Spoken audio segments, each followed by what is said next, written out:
Olá pessoal, já estamos de volta com mais um programa de análises dos principais acontecimentos do dia no Brasil e no mundo. No programa de hoje nós vamos mostrar que o empresário Elon Musk soltou mais uma nota mostrando um pedido de censura feito por autoridade do Judiciário. Congresso Nacional promete parar votação de pautas importantes até o Senado decidir a questão do ministro Alexandre de Moraes. E presidente Lula veta isenção de imposto para as vítimas das enchentes do Sul, que pretendiam comprar móveis e eletrodomésticos. São os destaques que preparamos para você no nosso programa de hoje, que está começando agora. Acompanhe com a gente.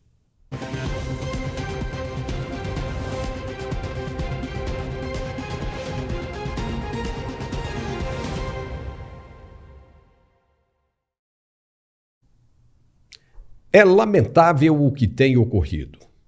Veja que as denúncias estão pipocando todo dia e não há contestações da parte denunciada, muito pelo contrário. O que tem é apenas um silêncio ensurdecedor. Ou seja, uma parte acusa e mostra a prova, mas a outra não fala nada sobre o conteúdo denunciado.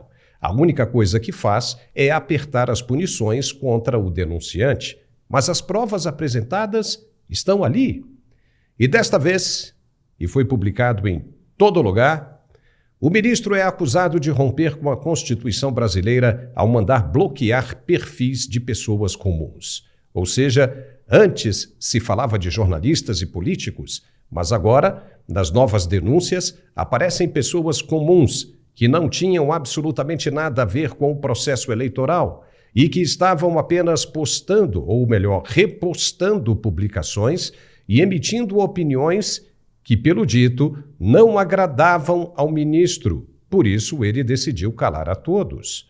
O denunciante apresentou o ofício de Moraes que pedia a derrubada dos perfis nas redes sociais, Instagram, Facebook, Twitter e até no YouTube, e que as redes deveriam proceder com o ordenado em até 2 horas, sob pena de multa de R$100 mil por dia.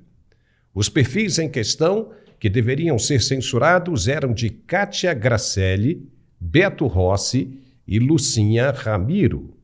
No ofício, que seria do ministro do Supremo, o cancelamento dos perfis deveria acontecer de forma secreta. E por que secreta? Qual a razão? Obviamente, para que as práticas ficassem debaixo dos panos, para que ninguém percebesse ou soubesse que se tratava de um ato de censura proibido na Constituição. Estava indo tudo muito bem, até que a água entrou no chope, ou seja, o Twitter mudou de dono e a premissa do novo dono era, e ainda é, de liberdade de expressão. Obviamente que esse novo dono observou as leis constituídas do Brasil para não desrespeitá-las.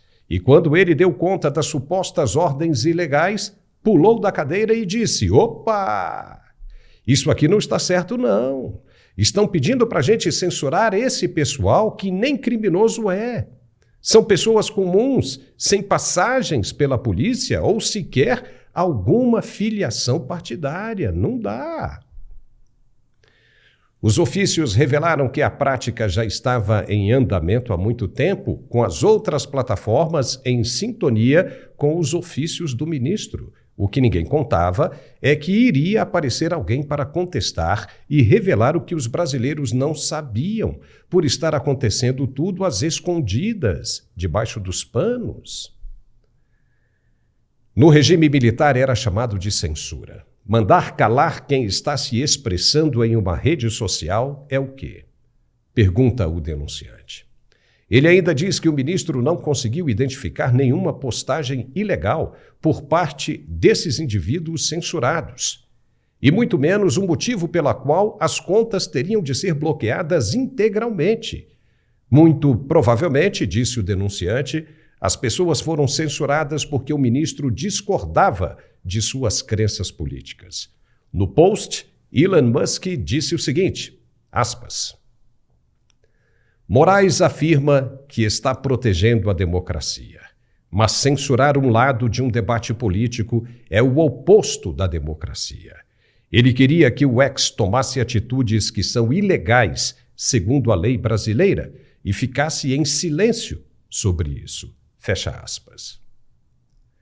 Veja que ninguém fala nada sobre o conteúdo das denúncias. Só se fala que o empresário não respeitou as decisões judiciais.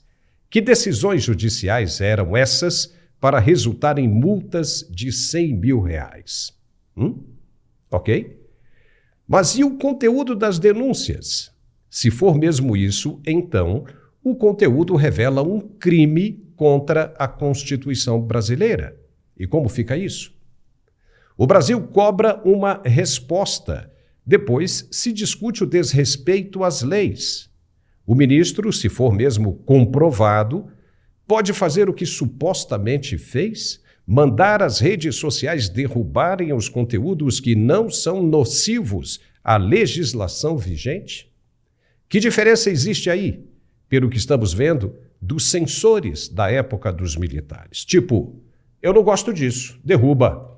Se não derrubar, vai ser multado e preso. Vixe. Era justamente assim que funcionava no passado, antes de 88. Mas, e agora, o que as autoridades judiciárias têm a dizer sobre esses conteúdos? Basta fazer um exercício de imaginação e colocar no lugar do ministro um agente do DOPS, por exemplo, que fazia a mesma coisa no passado. Como seriam encaradas essas ações? Pronto. Agora é perguntar se elas são permitidas e em que situação elas são permitidas. Veja que tem muita coisa que precisa ser esclarecida, muita coisa mesmo, que vai além ou que vão além das narrativas de fumaça para encobrir o que realmente interessa ao povo nesse momento. O brasileiro precisa saber se no Brasil existe alguém ou instituição acima das leis. Se existe, tudo bem, basta falar. Cada um põe a viola no saco e vai embora. Agora, se não existe, como é que vão explicar que a lei vale para um e não para o outro? The game is over, boy.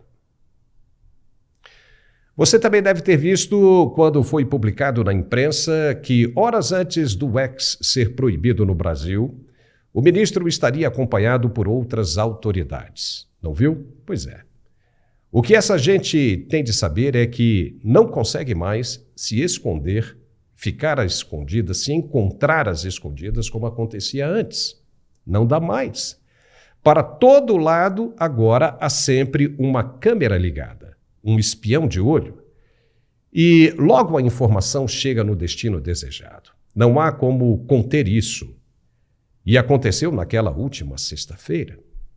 Estavam com o ministro o representante do Legislativo, Rodrigo Pacheco, o representante do Executivo, Geraldo Alckmin, o representante do Judiciário, o próprio ministro, e o que muitos chamaram de a cabeça desse corpo opulento, o ex-presidente Michel Temer.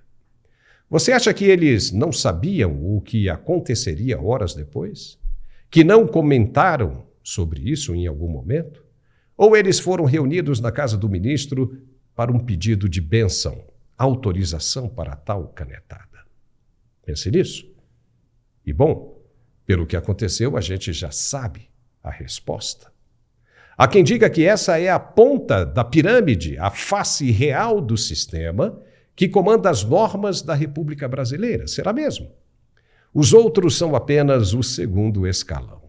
Sendo assim, e tomando como se não houvesse nenhuma teoria da conspiração, então esse pequeno grupo está bem atrapalhado. Pois se tem estratégia, ela não está sendo discutida, não está sendo aplicada como deveria.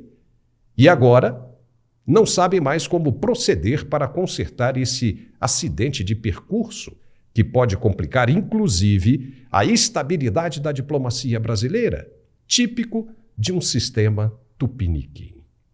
Os caras não conseguiram apagar a fogueira, muito pelo contrário, estão colocando mais combustível, estão tentando ganhar tempo para ver o que fazer, mas a ferida está sangrando e muito rápido. Essa hemorragia vai causar perdas de membros. Não há como ser diferente.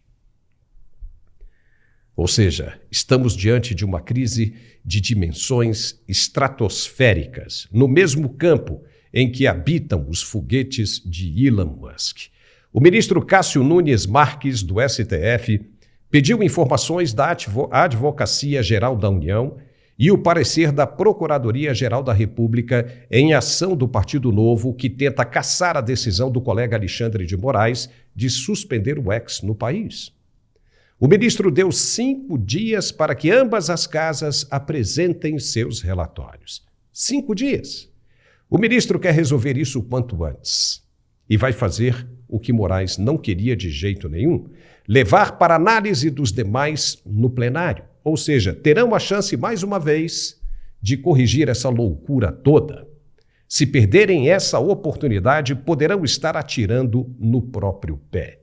Nunes Marques achou acertada a decisão de levar a questão para o plenário e justificou dizendo o seguinte, abre aspas, a controvérsia constitucional veiculada nesta arguição é sensível e dotada de especial repercussão para a ordem pública e social, de modo que reputo pertinente submetê-la à apreciação e ao pronunciamento do plenário do Supremo Tribunal Federal. Fecha aspas. E ele disse mais, abre aspas de novo, o implemento de medida cautelar pressupõe risco irreparável à ordem jurídica objetiva de manter-se o ato questionado, de sorte que eventual decisão poderia acarretar prejuízo à segurança jurídica, em vez de promover conserto político, fecha aspas. Ele já deu o tom do que acha. Poderia resolver isso sozinho, mas preferiu submeter a decisão ao colegiado.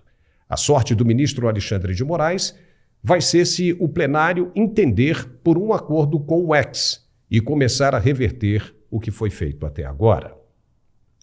O ministro não ficaria tão mal assim, porque a decisão sairia do plenário de maneira democrática e o X aceitaria colocar novamente um representante no Brasil com a garantia de que ele não fosse preso por não acatar, não aceitar as determinações ilegais de censura, já que a prática é proibida no país. Se fosse assim, tudo bem. Poderia até pagar a multa, que também é ilegal, mas para ele, Elon Musk, não é nada. Assim, ninguém mais mexeria nessa questão espinhosa. O X voltaria ao Brasil e passaria a ser um campo seguro para as liberdades de expressão. Elon Musk quer esse acordo. Seria o melhor dos mundos, mas se os ministros não entenderem assim, aí sim, o país estará lascado para valer. O governo americano está acompanhando tudinho de perto. E bloquear as transações da Starlink foi outro erro grosseiro. Portanto, para que a crise não escale para níveis ainda maiores, a solução foi apresentada. É simples e só precisa de habilidade e boa vontade.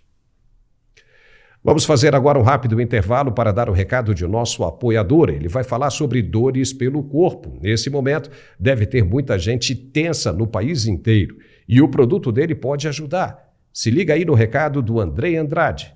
Vai daí, Andrei. Eu quero falar para vocês que eu fiquei tão feliz comprando esse medicamento articular para minha mãe tomar, para fazer esse tratamento, que eu resolvi colocar no grupo o articular, que eu agendei como remédio para dor, né? Pessoa que necessitar, comprar também, porque vale a pena, viu? Minha mãe tá boinha, minha mãe não fazia mais nada, sentindo dor nos ossos, para tudo quanto era lugar. Minha mãe tá lavando roupa agora, minha mãe tá limpando casa, minha mãe tá uma benção, uma senhora já com 87 anos de idade, tá fazendo de tudo dentro de casa, porque tá tomando esse medicamento.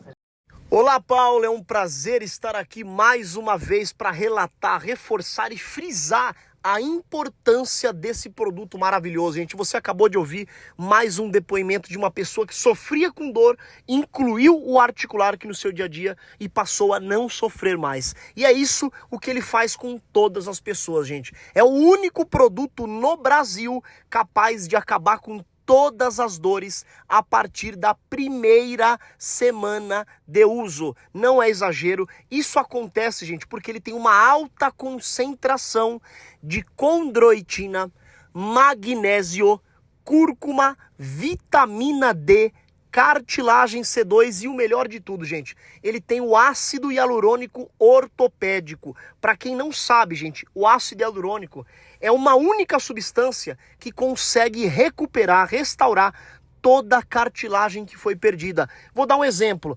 O joelho desgastou a cartilagem, tá batendo osso com osso, a coluna também tá raspando osso com osso, daquele estralo, e aí você vai no ortopedista, faz a ressonância, descobre o desgaste, ele vai te dar duas soluções. Primeiro, cirurgia, que hoje não é recomendado. Tem erro médico, tem questão de pós-operatório, tem questão que você fica afastado. Então, para quem trabalha todo dia, para quem não pode ficar parado, não dá para você optar por uma cirurgia, correndo o risco ainda de pegar um profissional que não está nos melhores dias e aí você sofrer consequências. Então, a outra solução que hoje é a melhor solução é ácido hialurônico. E a clínica de ortopedia injeta a famosa infiltração. Só que, gente, esse tratamento com infiltração é um absurdo de caro. Tem lugares aí que chega até R$3.000 cada aplicação, sabendo que uma só não dá resultado. Tem que ser no mínimo 5 para poder dar o resultado que precisa. Então, gente,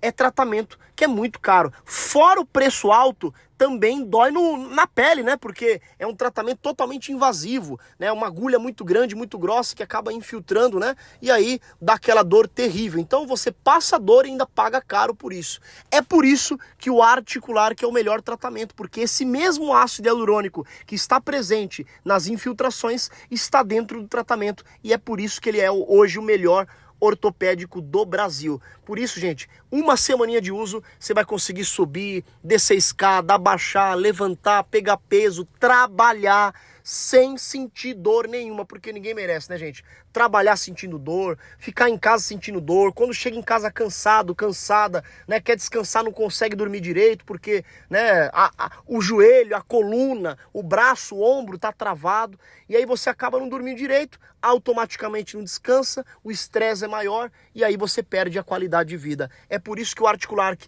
vai transformar a sua vida, assim como tá fazendo com todo mundo. Então você que tá me ouvindo, que tá sofrendo com artrite, artrose, bursite, tendinite, fibromialgia, hérnia de disco, bico de papagaio, você que tem LER, sabe o que é LER? Lesão pelo esforço repetitivo, pessoas que trabalham fazendo o mesmo movimento todo dia, gente, isso dá uma inflamação terrível e é difícil de tirar, mas com o Articulark, tudo isso acontece a partir da primeira semana de uso. Já pega um papel e caneta, porque hoje a promoção tá incrível, gente. As primeiras ligações, os primeiros telespectadores que ligarem a partir de hoje vão ganhar até 70% de desconto, gente, até 70%. Então, gente, pega o seu telefone, chega de sofrimento, chega de gastar dinheiro com medicação de farmácia, tomando e não tendo resultado, e ligue agora para o 0800 591 4391. 0800 591 4391. A ligação é gratuita, você vai ser recepcionado pelo especialista em saúde que vai te atender, te avaliar e pode ter certeza, você a partir de agora vai ser acompanhado e o seu tratamento, eu garanto que você vai ter resultado, vai parar de sentir dor, vai parar de gastar dinheiro com medicação e vai ter uma nova vida. Mas para isso, tome uma atitude e ligue agora. 0800 591 4391. E ainda para quem ligar hoje vai ganhar o kit de pomadas. São 2 pomadas massageadoras, pomadas de fabricação própria, pomadas com ingredientes poderosíssimos. Tem erva baleeira, tem magnésio de malato, colágeno, tem também gengibre, arnica, camomila. Gente, são pomadas massageadoras. Uma é para você passar de manhã e a outra de noite antes de dormir. E hoje você ainda recebe o relógio inteligente, o tapete massageador para os pés e o melhor, vai ganhar o massageador profissional também, hein? É isso aí, tudo isso de presente para você ter uma melhor eficácia, um melhor resultado e mais rápido, porque quem tem dor tem pressa, né? Quem tem dor não quer esperar, quem tem dor quer algo para resolver rápido e o Articulark é isso. É só você ligar 0800 591 4391. 0800 591 4391. E para finalizar, Telespectador que ligar agora vai receber tudo isso em casa, não paga para receber, a entrega é muito rápida, eu coloco para você com entrega expressa para chegar o mais rápido e você ter o tratamento em casa já agora para você tratar e acabar com essa dor. E o melhor, pagamento só pro finalzinho do mês que vem, então aproveita e liga 0800 591 4391, Paulo!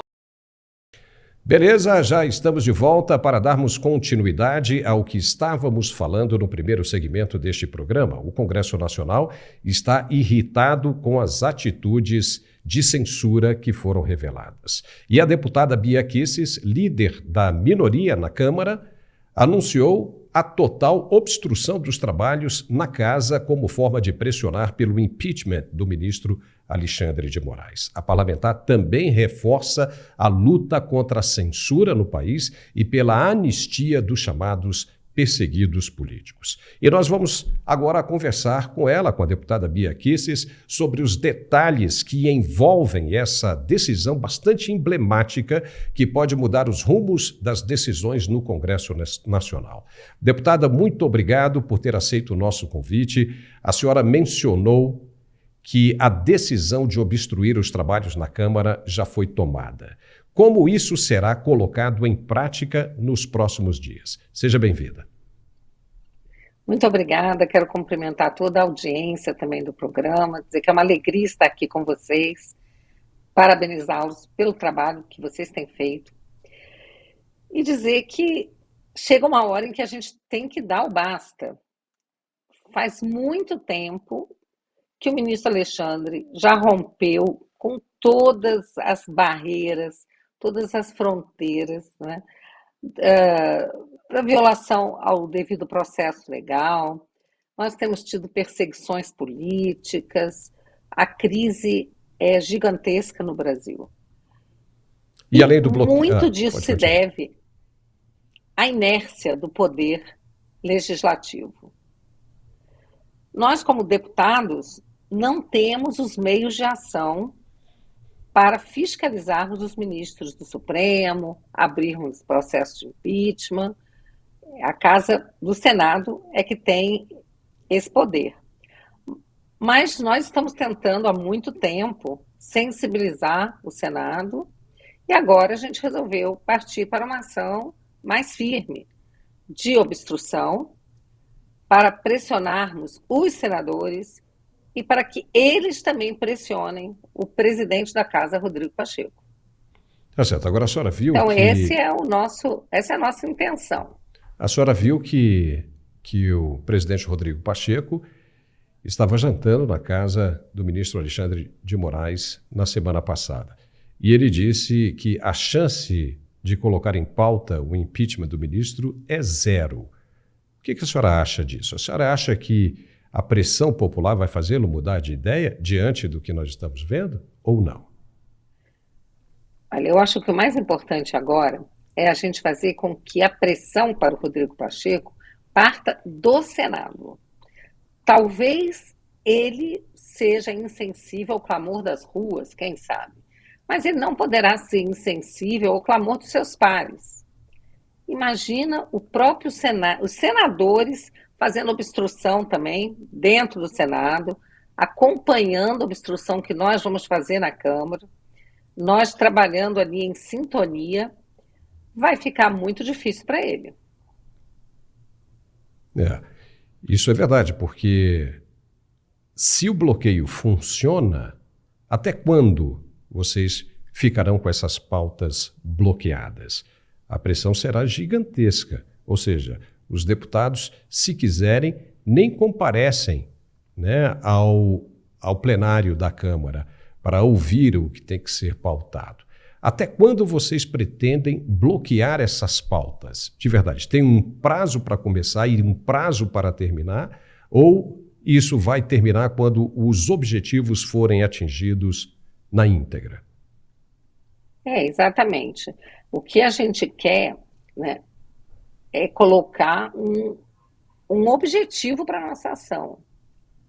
Então, a primeira coisa que a gente quer é a admissão do pedido de impeachment, que será protocolado no próximo dia 9. segunda-feira, o primeiro dia útil após a manifestação do dia 7 de setembro.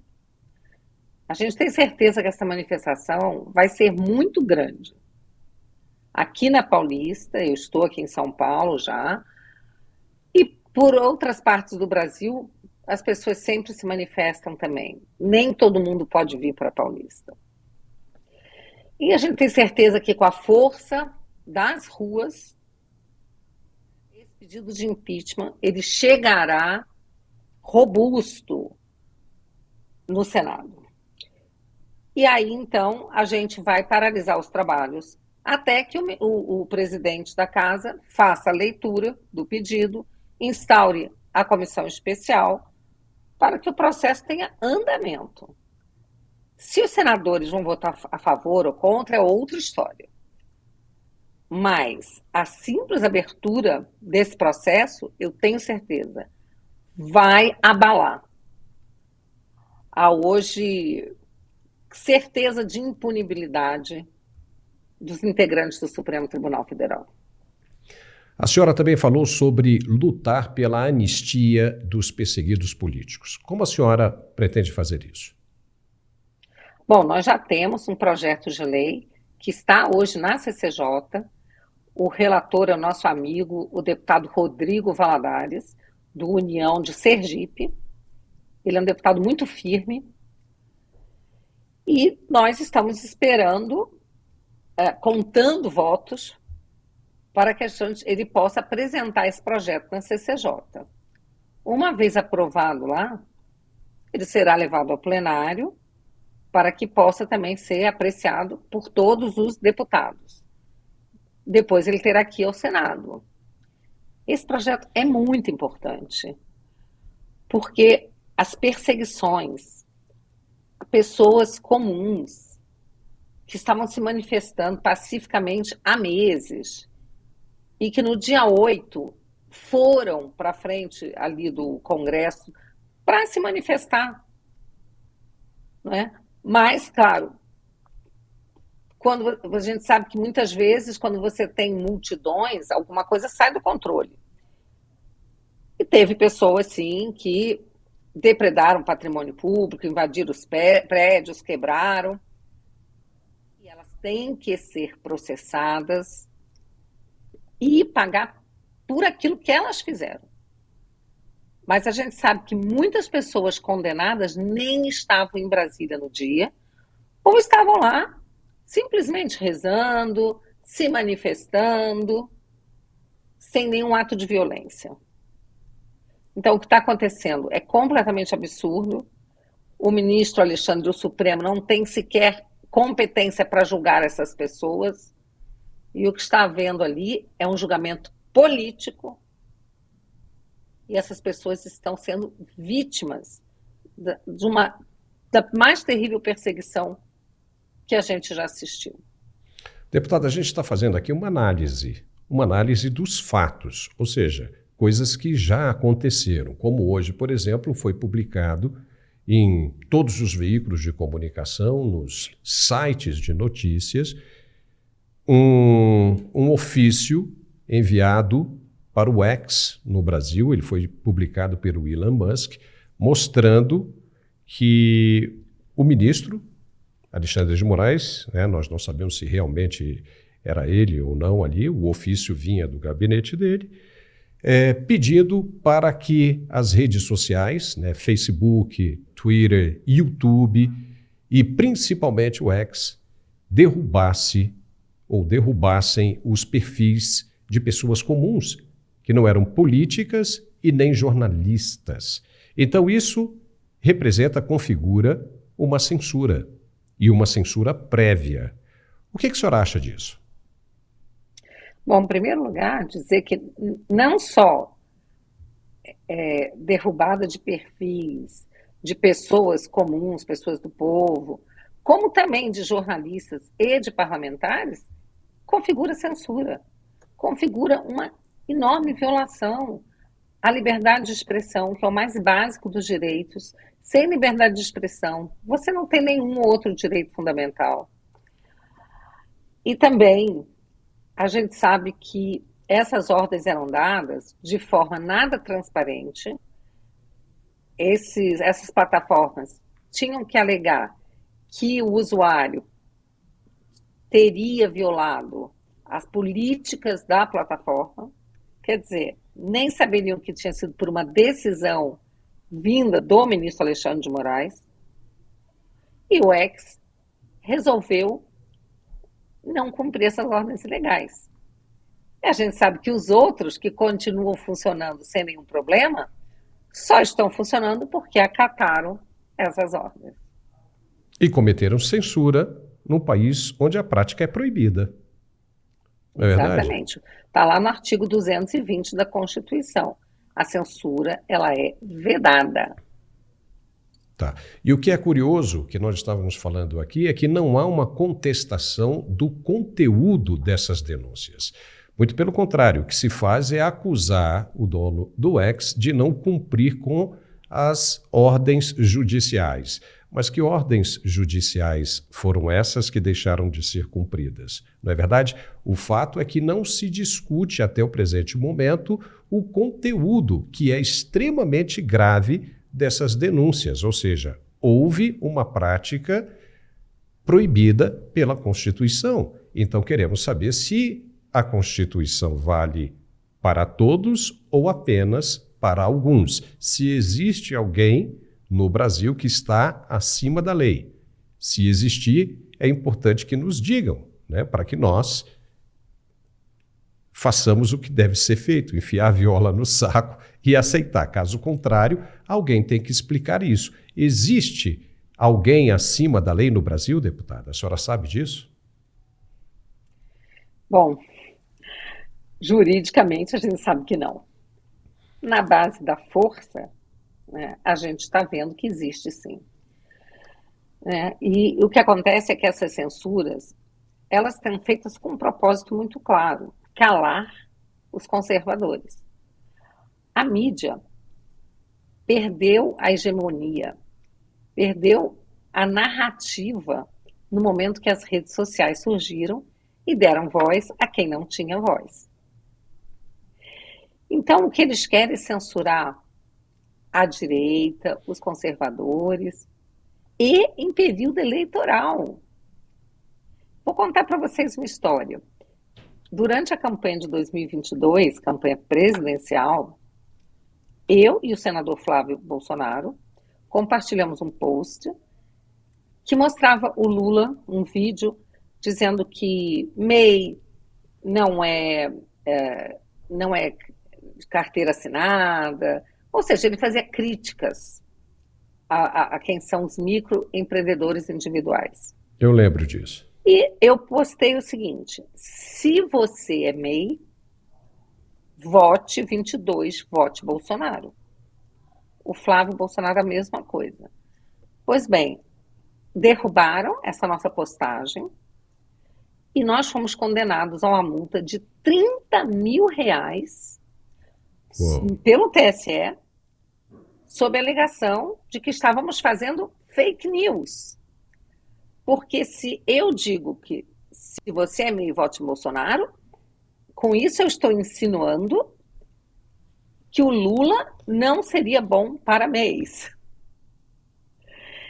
Então, eu fui condenada a R$30 mil e perdi essa postagem acusada de fake news, quando esse é o sentido e o propósito de uma campanha eleitoral.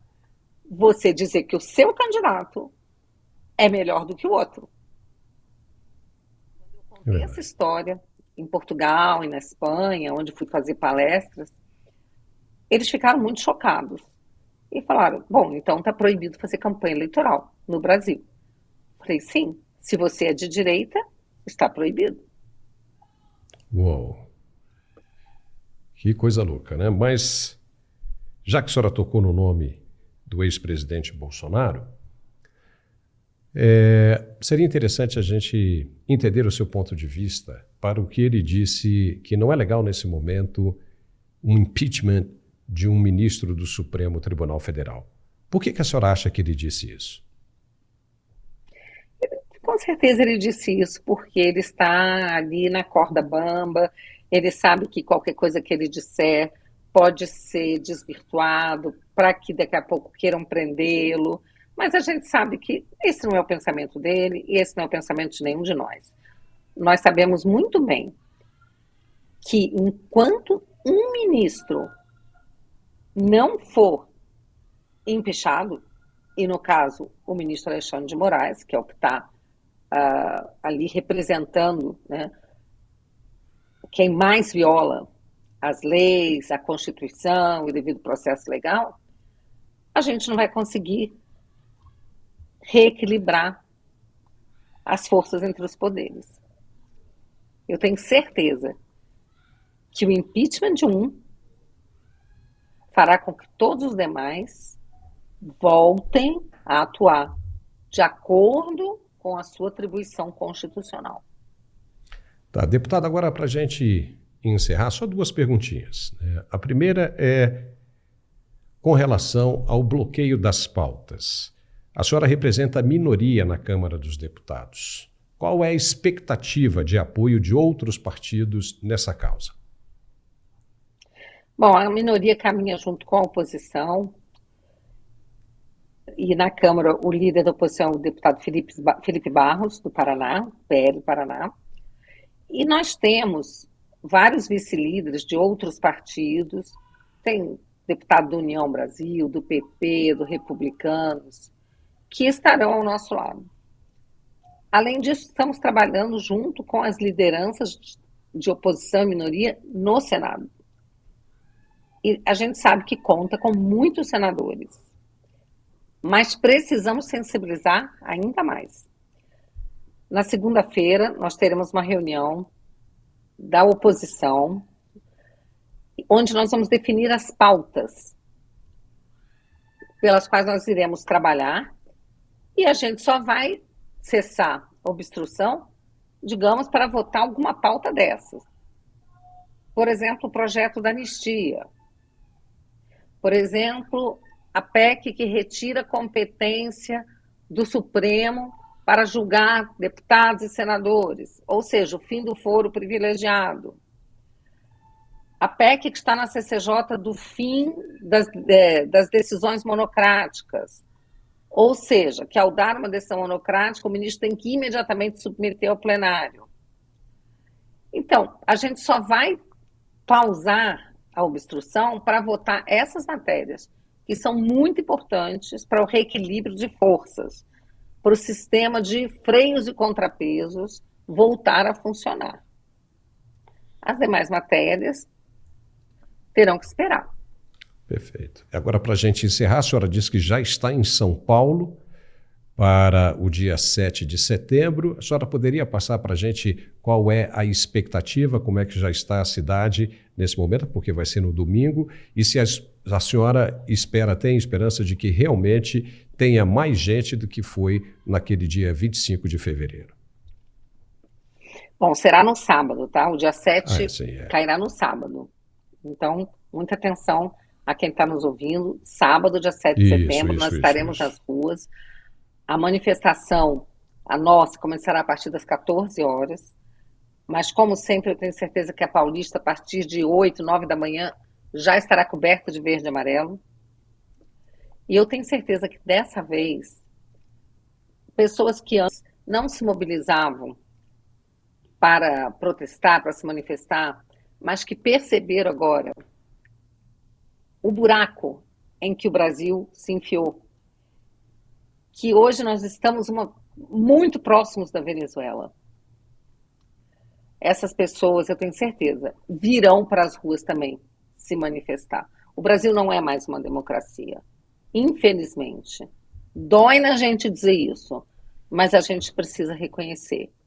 Com censura e sem liberdade de expressão, não existe democracia.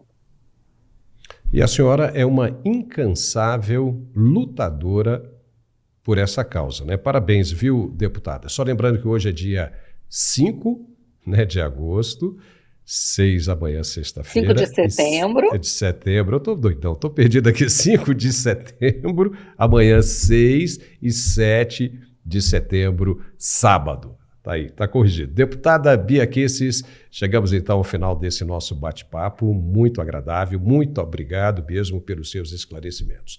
E de novo, seja sempre muito bem-vinda à nossa casa. Obrigado e até a próxima. Muito obrigada, contem comigo. Um grande abraço. Tchau. E agora a gente vai fazer um outro intervalo para dar o recado de nosso apoiador.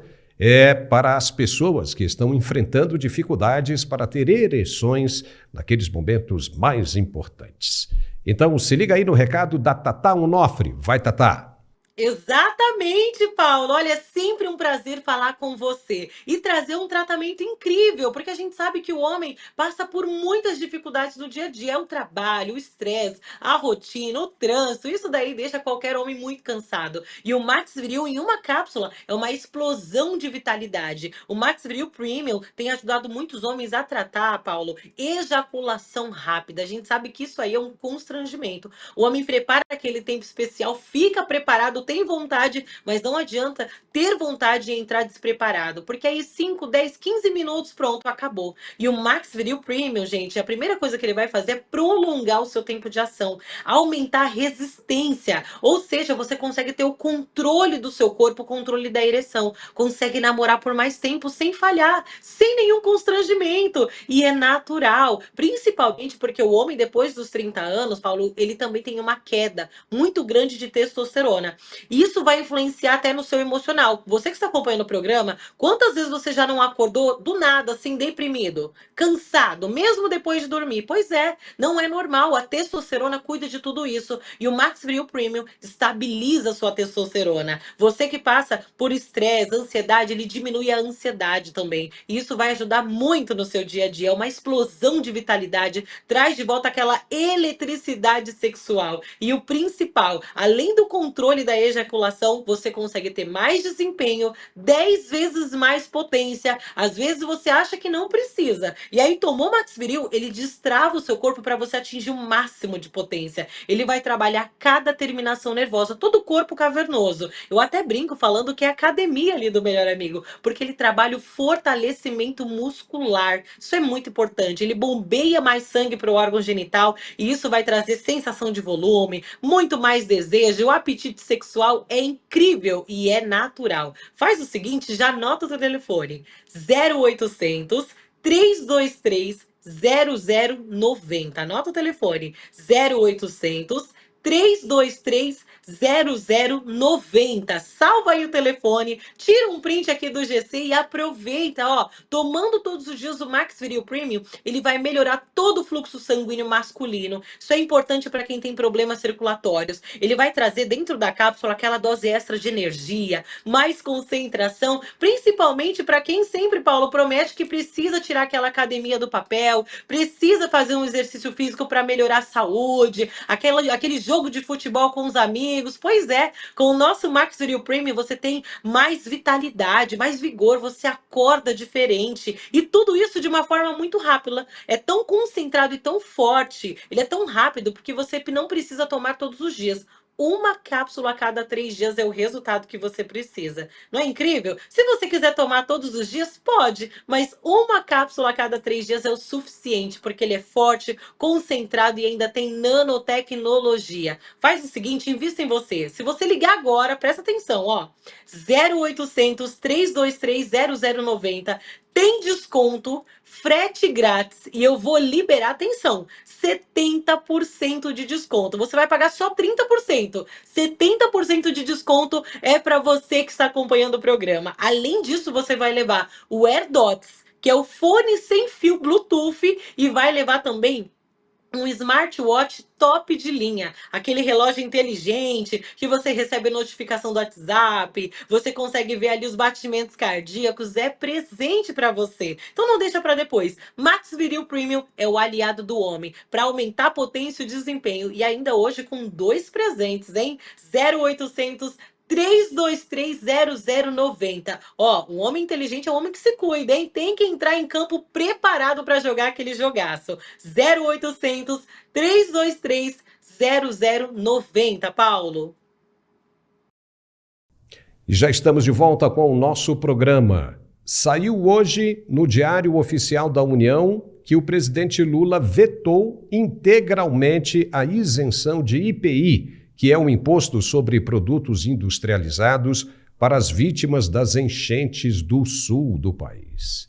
A esperança era de que o povo pudesse usar a isenção para a compra de móveis e eletrodomésticos que foram destruídos pelas catástrofes naturais. Agora cabe ao Congresso Nacional decidir em sessão, a ser ainda marcada, se mantém ou derruba o veto presidencial.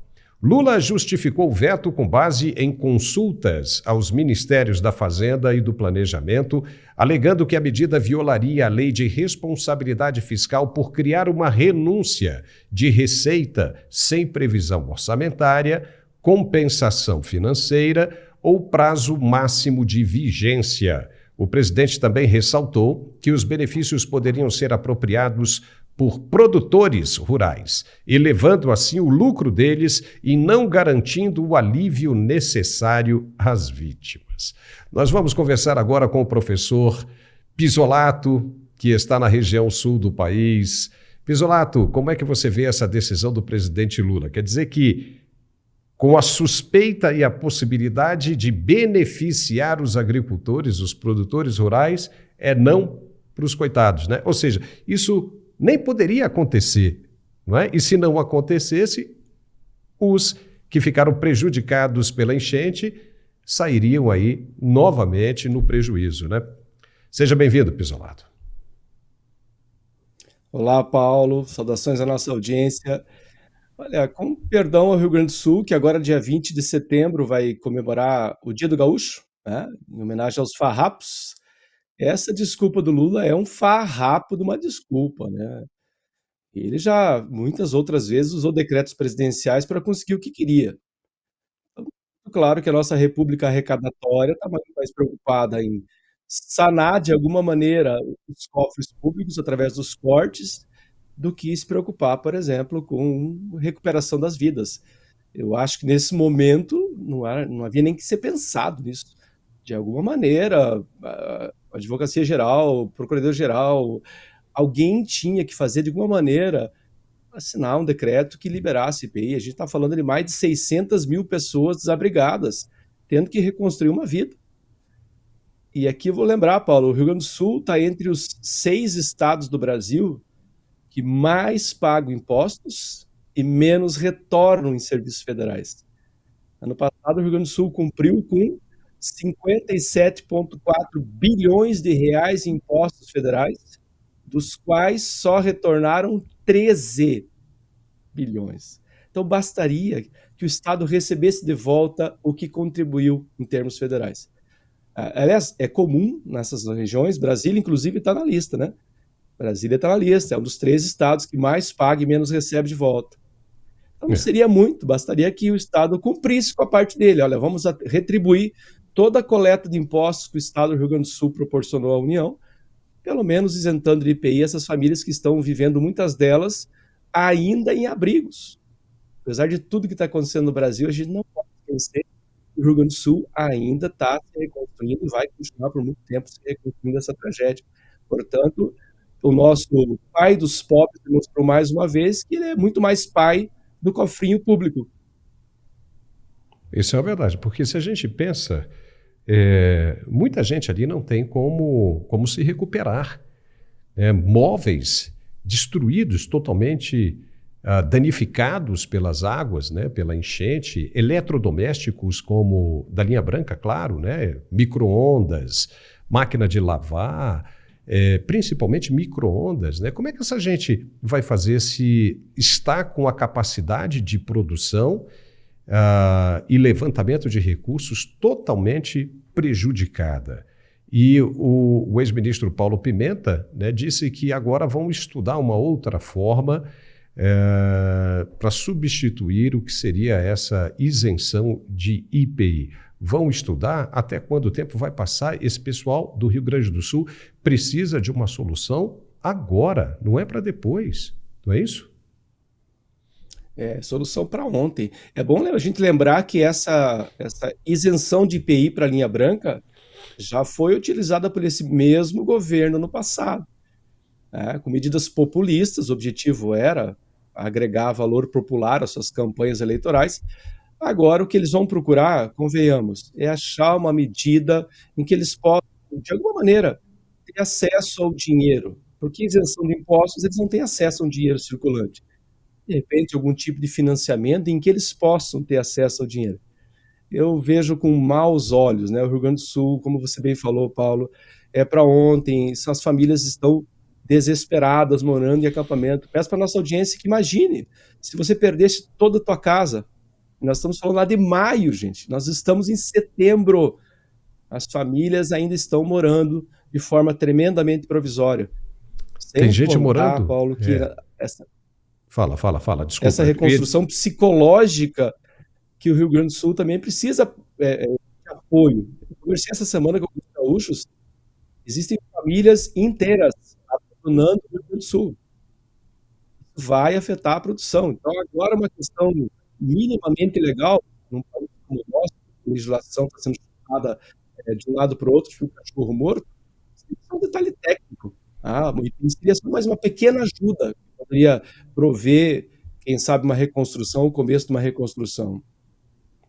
Tem gente, eu ia dizer que tem gente, famílias, vivendo debaixo de viadutos e debaixo de pontes, porque perdeu absolutamente tudo.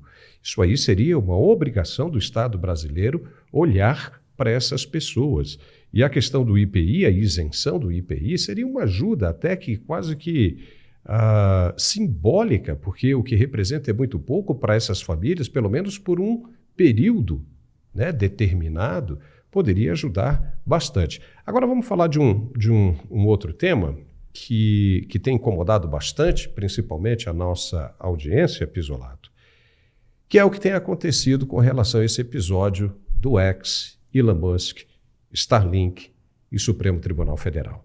Ninguém pode dizer que nós estamos aqui, né, inventando história, porque não estamos. Estamos apenas analisando e opinando sobre coisas ocorridas, fatos. E sobre fatos, não preciso dizer, não há argumentos, né? Ou seja, a gente precisa apenas analisar. No dia de hoje, eu estava falando agora há pouco com a deputada Bia Kicis, foi divulgado o ofício que o X recebeu, aonde ali o ministro pede, ou vamos sempre falar assim, né, porque ainda não se tem certeza se foi realmente ele ou não, mas ali está descrito como partindo, né, do gabinete dele, exigindo que as empresas de redes sociais, Twitter, Facebook, YouTube e o X, tirassem do ar perfis de pessoas comuns. E isso parece que já vinha acontecendo há muito tempo, Pisolato. Se o Elon Musk não compra o Twitter e transforma em X, quando é que a gente ia ficar sabendo disso? Não é? Pois é, Paulo. A deputada bem falou. E nós já vimos alertando há 5 ou 6 anos. A gente veio caminhando na direção de uma ditadura e agora a gente está concretizando a ditadura. Ditaduras nunca se implantam de uma hora para outra, a não ser que seja de forma revolucionária. Elas vêm vagarosamente ocupando os espaços. Agora a gente está tendo oportunidade. Eu acho que poucos de nós chegaram a viver uma ditadura, né? O nosso regime civil-militar, que, aliás, você muito bem apresentou a analogia no começo do programa, e eu gosto de fazer uma comparação. Porque quando eu não vivi os anos do regime militar, mas eu peguei o finalzinho do regime militar. Eu vivi as escolas sob algum controle e tal, mas não vivi a censura. Porque a censura, o auge da censura no regime civil-militar foi de mais ou menos 1968 até 1978, né? Então são 10 anos ali de AI-5, de Ato Institucional número 5. Só que, veja, naquele tempo, as comunicações eram assíncronas.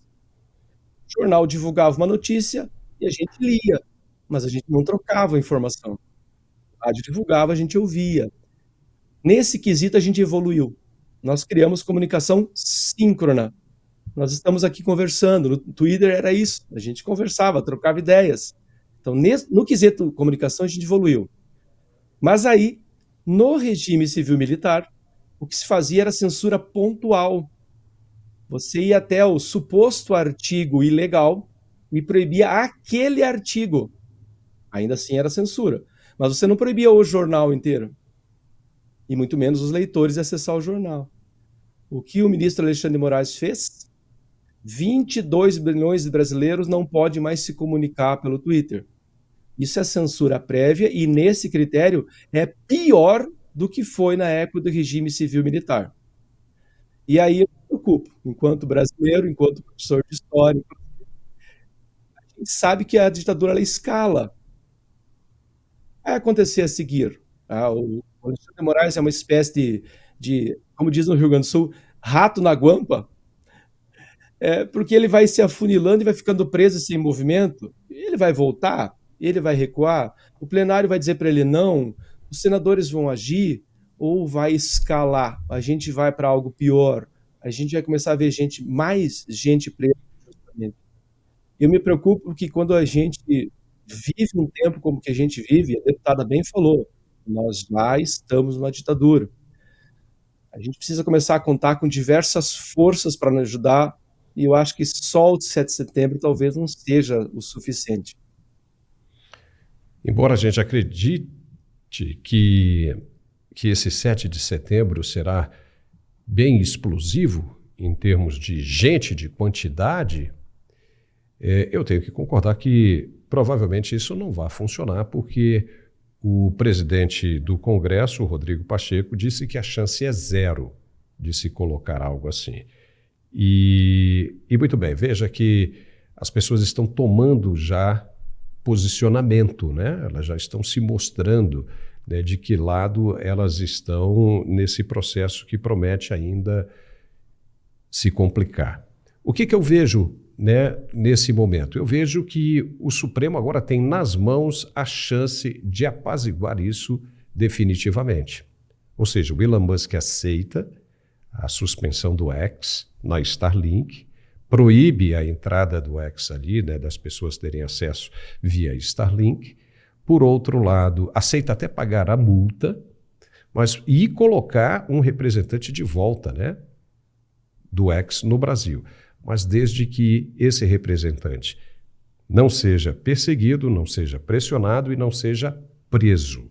Aí o X volta. Está aí a possibilidade de acordo espetacular. E de que nunca mais o ministro volte a cometer atos, a enviar ofícios como esses aí, porque, do ponto de vista jurídico, esse ofício, se foi enviado realmente pelo gabinete dele, é a prova cabal de um descumprimento da Constituição, exatamente por quem deveria zelar pela Constituição.